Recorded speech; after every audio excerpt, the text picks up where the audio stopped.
basically, the reason why I don't buy the drugs argument for why Trump is attacking Venezuela is for, first of all, if you were really attacking the drugs network, your target number one would be the global money laundering banks. Because without money laundering, the drugs trade would practically vanish. Would it? Would collapse into a small fraction of what it is today. And I can explain that. But your second target would be Ecuador. And your third cut target would be Canada. If this was really about fighting drugs, Venezuela wouldn't even be target number one. You'd go after the global banks that launder cartel money. Because without money laundering, the drug trade dies overnight. Then resources. Drugs is just the excuse. Zero fentanyl goes into the United States from, Venezuela. Agree. And whatever else goes in there is again a fraction of what it used to be before Chavez. Because before Chavez, the CIA had their network in Venezuela, and they were the conduit for cocaine into the United States. The CIA was. Yes.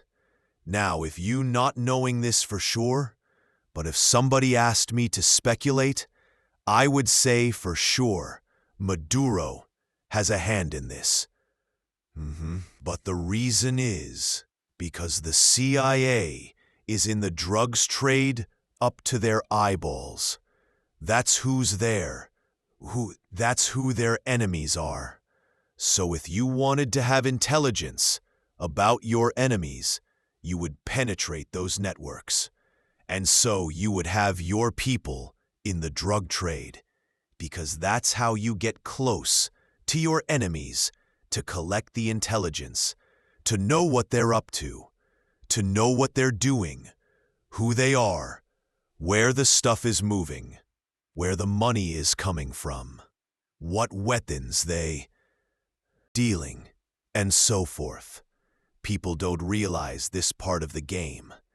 If zero fentanyl is coming from Venezuela, in cocaine flow actually dropped after Chavez, then why the outrage?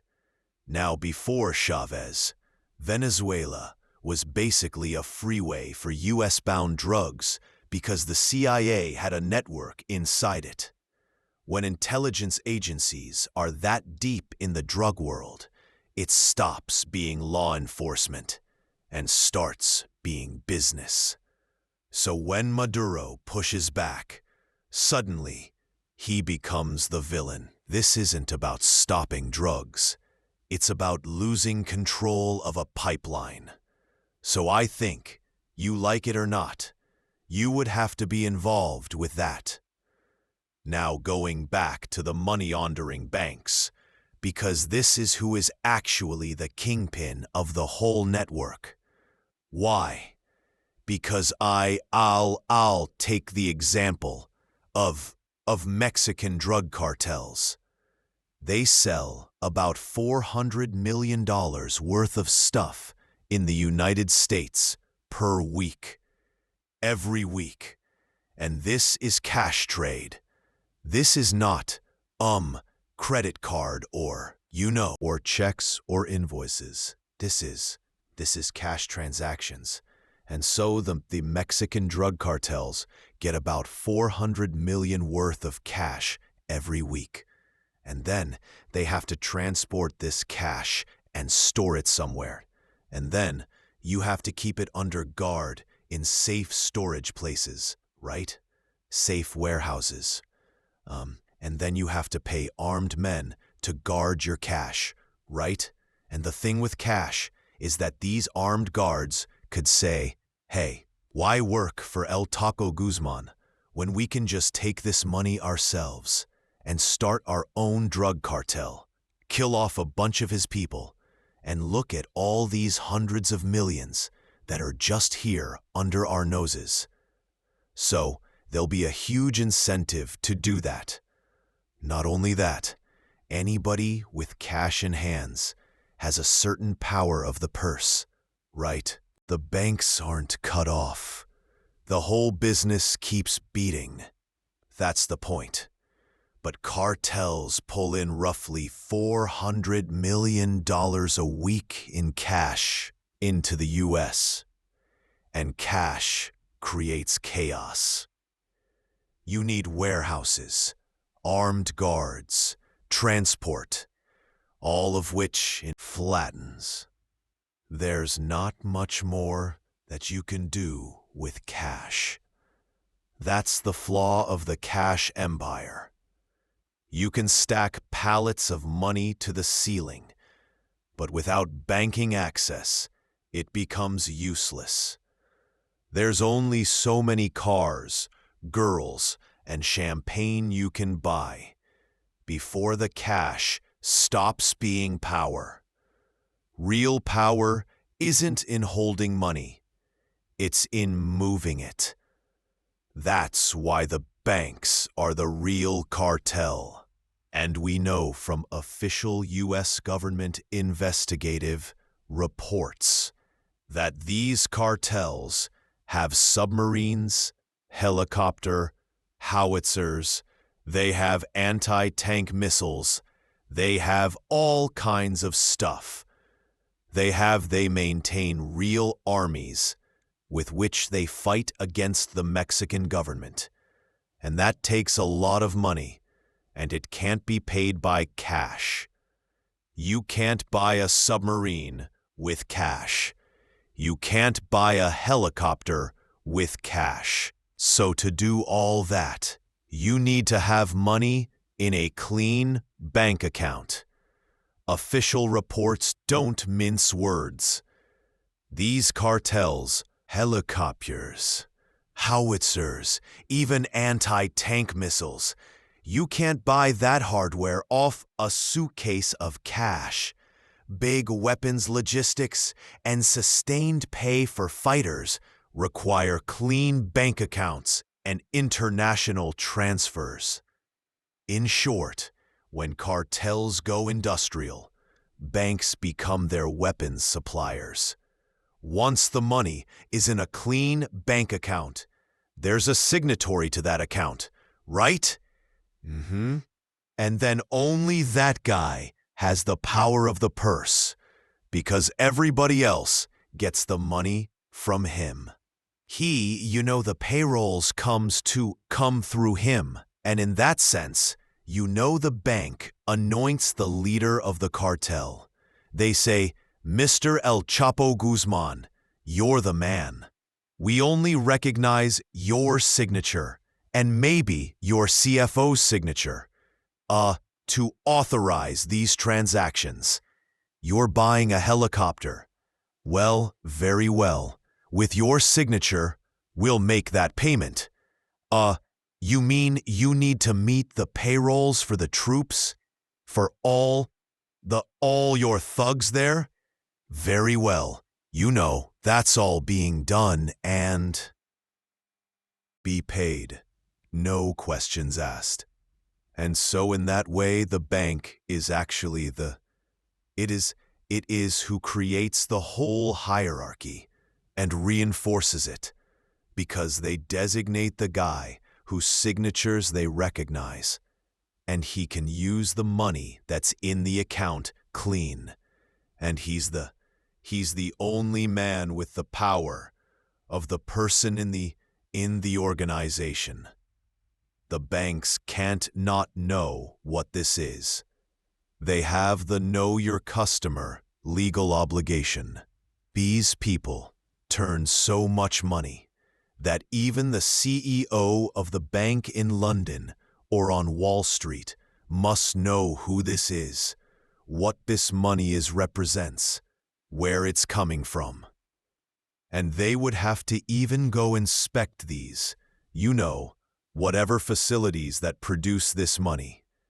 So there's no chance, there's no defense that the CEO of Barclays or Bank of America could say like, oh, we didn't know.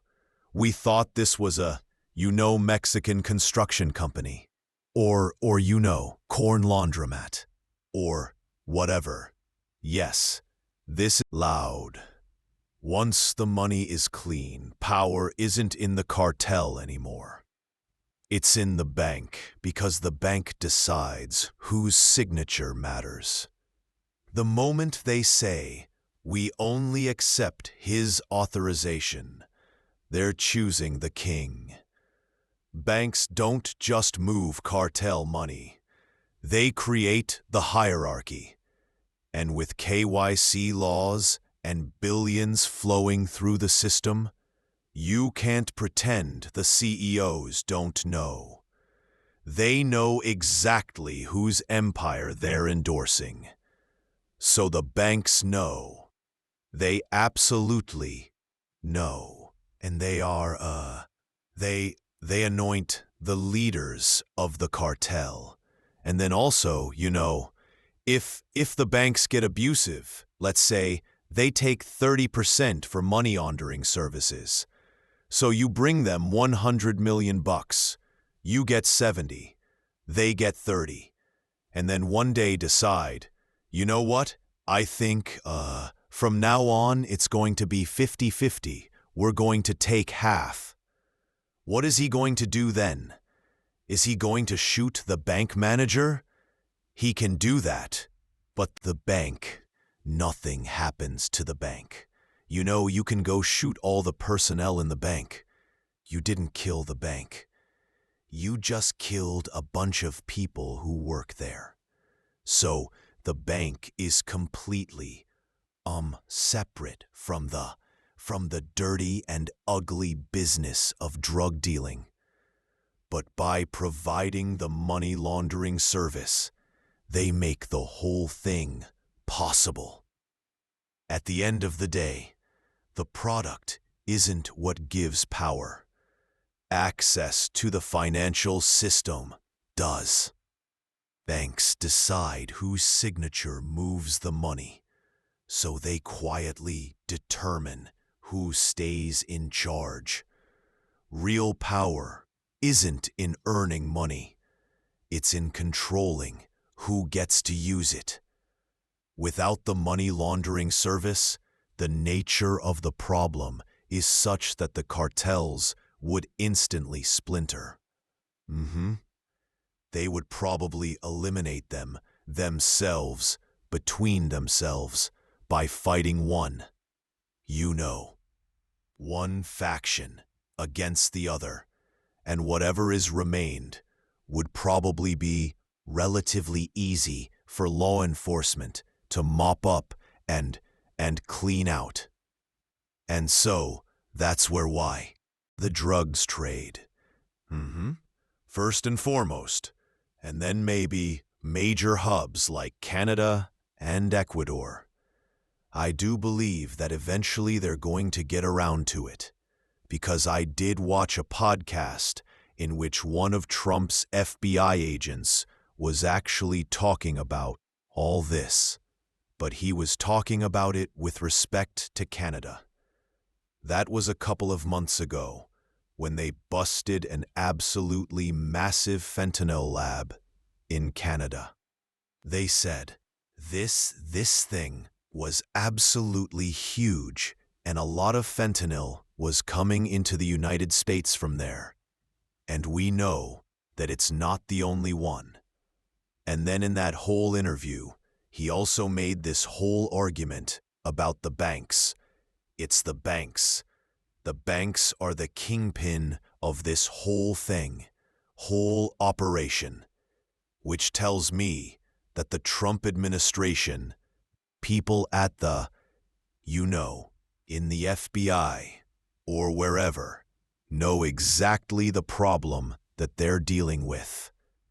Whatever the reason is, they're running a fake war now in a similar way that they were running a fake war against Nasrallah in Yemen. You know, after Unarala's being bombed for 10 years, Trump suddenly decides, now we're going to bomb them like nobody's ever seen before.